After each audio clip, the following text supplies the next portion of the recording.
Hello and welcome to online Nida for study and inspired for learning. दोस्तों स्वागत है आप सभी का। इस वीडियो में हम बात करने वाले हैं कई बड़ी और लेटेस्ट अपडेट के बारे में जो कि संबंधित हैं बीएड वर्सेस बीटीसी मामले पर। प्राथमिक में बीएड की योग्यता को लेकर संशय के बारे में, साथ ही अगर बात की जाए बीएड के छात्रों के माध्यम से शिक्षा विभाग से लगाई गई गुहार के बारे में, इसके अलावा उत्तर प्रदेश से निकली नई शिक्षक भर्ती विज्ञापन, इसके साथ ही और भी कई और बड़ी लेटेस्ट अपडेट, एक एक करके सारी अपडेट हम कवर करते हैं। तो चलिए दोस्तों वीडियो शुरू करते हैं। चैनल को सब्सक्राइब करके बेल आइकन को दबा लें और वीडियो को लाइक कर दें जिससे कि आपको रियल ऑथेंटिक जानकारी मिलती रहे। सबसे पहले बात कर लेते हैं बीएड वर्सेस बीटीसी मामले पर, क्योंकि इससे करोड़ों छात्रों का जो भविष्य है वो जुड़ा हुआ है।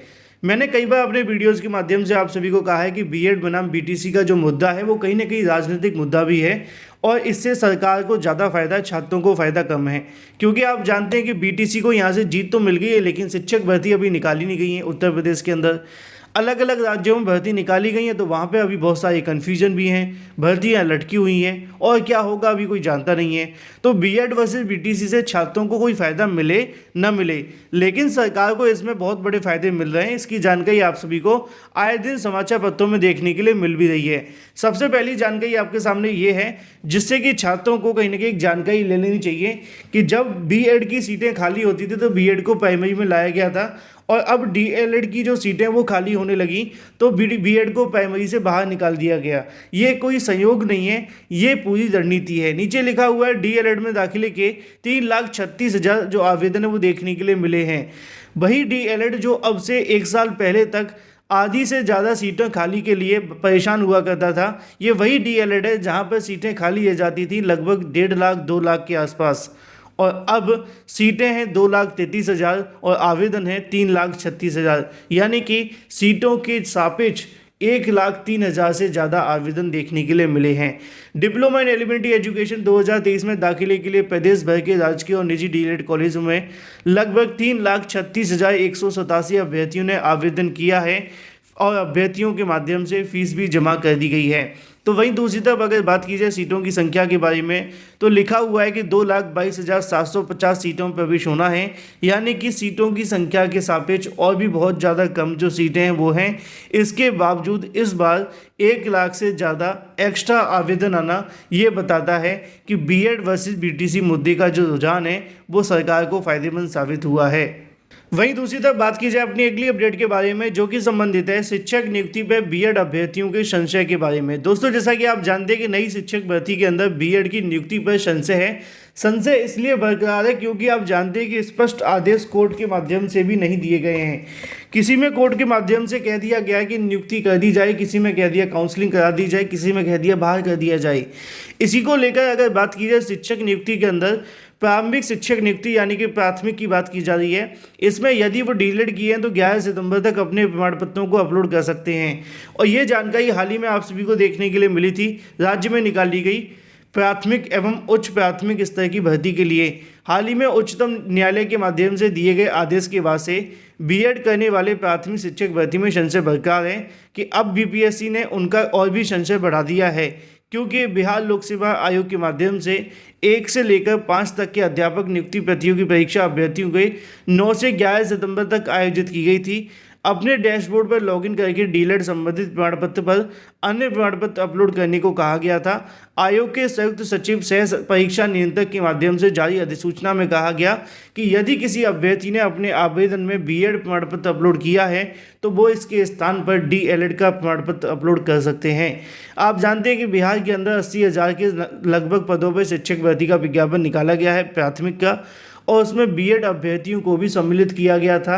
अब इनका परिणाम जारी होगा, नियुक्ति होगी कि नहीं होगी, इसको लेकर बीएड पर अभी भी संशय बरकरार है। सुप्रीम कोर्ट ऑफ इंडिया ने बीएड को बहाल करने का आदेश भी दिया था जिसकी जानकारी मैंने आपको पहले भी दी थी। यहाँ पे भी आपको देखने के लिए मिल जाएगा बीएड वाले अभ्यर्थियों के माध्यम से शिक्षा विभाग से गुहार लगाई गई है कि वो इस मुद्दे पर अपना जो स्पष्टीकरण है वो दे दें। जिससे कि बीएड करने वाले छात्रों का जो संशय है वो समाप्त हो जाए, जिसको लेकर जानकारी आपको यहाँ पे भी देखने के लिए मिल जाएगी कि बीएड के आधार पर सीटेट में शामिल होने वाले अभ्यर्थियों को डीएलएड प्रमाण पत्र बदलने में कैसे लाभ मिलेगा। ये सवाल सैकड़ों अभ्यर्थियों के मन में बैठा हुआ है। इसी को लेकर बीपीएससी से गुहार लगाई गई है कि आयोग इस मुद्दे पर अपना स्पष्टीकरण दे दे, क्योंकि आप जानते हैं कि सुप्रीम कोर्ट ऑफ इंडिया के माध्यम से दिए गए आदेश के अनुसार बीएड वाले अभ्यर्थी सीटेट पेपर 1 की डिग्री अमान्य हो चुकी है, जिसकी सूचना सीबीएसई ने सीटेट फॉर्म भरते वक्त ही दे दी थी।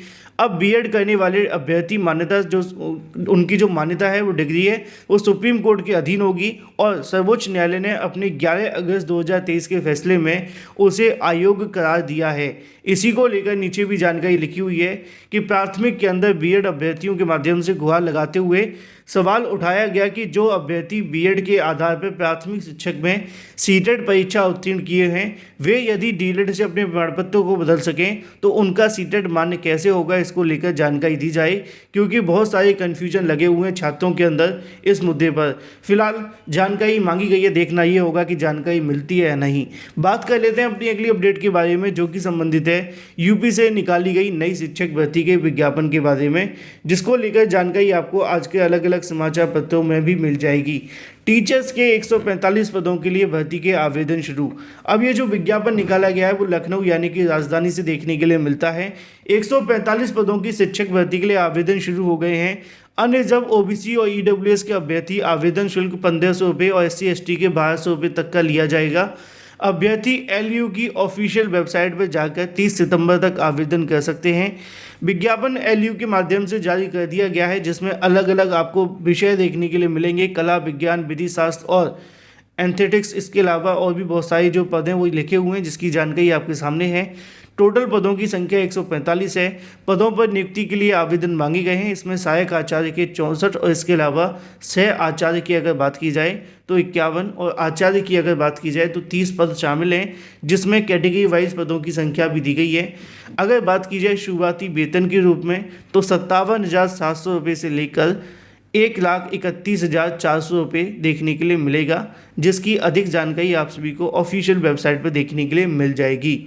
बात कर लेते हैं टीजीटी बीजीटी को लेकर। टीजीटी बीजीटी के अंदर काउंसलिंग के बाद प्रतीक्षा सूची से 953 टीचर्स की जो नियुक्ति है वो यहाँ पे जारी कर दी गई है, जिसको लेकर जानकारी आप सभी को पहले भी दी गई थी। यूपी टीजीटी बीजीटी 2021 के अंदर लगभग 953 अभ्यर्थियों को वेटिंग लिस्ट के माध्यम से काउंसलिंग कराकर आवंटन की सूची जारी कर दी गई है। निदेशक माध्यमिक शिक्षा डॉक्टर महेंद्र देव की तरफ से बीते 4 सितंबर को इसके लिए निर्देश जारी किए गए थे। टीचर्स के आवंटन की सूची ऑफिशियल वेबसाइट पर देखने के लिए मिल जाएगी। जो भी संबंधित अभ्यर्थी हैं ऑफिशियल वेबसाइट पर जाकर चेक कर सकते हैं। इनकी काउंसलिंग 17 से लेकर 24 जुलाई के बीच में करवाई गई थी। बात कर लेते हैं 69,000 शिक्षक भर्ती को लेकर। 69,000 शिक्षक भर्ती में न्याय की मांग की जा रही है सरकार से छात्रों के माध्यम से। 69,000 शिक्षक भर्ती आरक्षण प्रस्तावित अभ्यर्थियों ने बुधवार को बैठक कर सरकार से इस मामले पर न्याय की मांग उठाई। अभ्यर्थियों ने कहा कि 11 सितंबर को हाईकोर्ट में होने वाली सुनवाई में सरकार न्यायालय के निर्देश अनुसार मूल चयन सूची प्रस्तुत करे ताकि आरक्षण से प्रभावित अभ्यर्थियों को न्याय मिल सके। बौद्ध विहार में हुई बैठक में पिछड़ा दलित संयुक्त मोर्चा के अध्यक्ष और भी तमाम अभ्यर्थी यहाँ पर सम्मिलित हुए, जिसमें इसके पुख्ता सबूत होने के बाद भी सरकार ने अभी तक कोई कार्रवाई नहीं की है। इतना ही नहीं, न्यायालय ने शिक्षक भर्ती पूरी मूल चयन सूची को 3 महीने के अंदर रिव्यू करने का आदेश भी दिया था, लेकिन अभी तक इस मुद्दे पर कोई भी फैसला सरकार के माध्यम से नहीं लिया गया है और अब इस मामले पर कल 11 तारीख को सुनवाई भी होने वाली है। फिलहाल इस वीडियो के माध्यम से इतना ही। Thank you for watching this video.